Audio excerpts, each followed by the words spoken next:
Энэ амралтын өдрүүдээр эхнэрүүдтэй найз охиндоо заавал хийж өмөр хайруулын тавны лазаня хийж сурцгаая. Нэгээрээ лайкд арахаа мартва.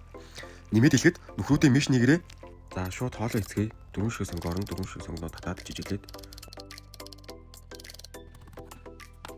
амтчин жуулааны гонгноос нь нэг ширхэг за үйл хэлийг жоохон том штэ дэгүүн шоод үргэлж хэлбэртэй залуу маань нэг ширхэг залуугаа шоод үргэлж хэлбэртэй дөрмийнхээ бодоод жоохон жижиг гэжтэй дэгнэ. За орцууд маань ингээ харагдаж байна. За өхрийн машин цамх маань 400 г орж байгаа. Хариулын тав алгаад бааз урамлын тас хийж өгөөд сонгоно хийгээс авах ороод өгнө. За сонгон дээрээ жоохон давс хийгээд хуураад өгнө. За дуун дээрээ махаа хийгээд өгнө. Махаа захаа хуураад дуунгаа хийгээд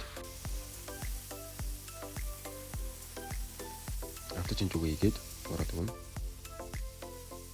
За хамтлагаа эцгээе. Томат паста 3 албаг давс, хар перц, улаан перц, орегано хийгээд сайхан хутгаад хуураад өгнө. За усаа хийгээд өгнө. Ус маань 500 мл. За нусан цармас хийгээд өгнө. За гомь маань урт байсан болохоор жоохон жижиглээд тэгээд дээрэс нь элевитед хэвтэйг болгоод ингээд хийгээд өгсөн байгаа. За ингээд зөөлөн галаар 7 минут. За ингээд сүн крем би дээрэс нэмээд өгсөн байгаа. Сүн крем дээрээ моцарелла пистла хийгээд өгнө. За ингээд 3 минут. За ингээд манай хариулын тавны лазаня бэлэн боллоо. За хайрт хүмүүстэйгээ хамтран зоглоорой.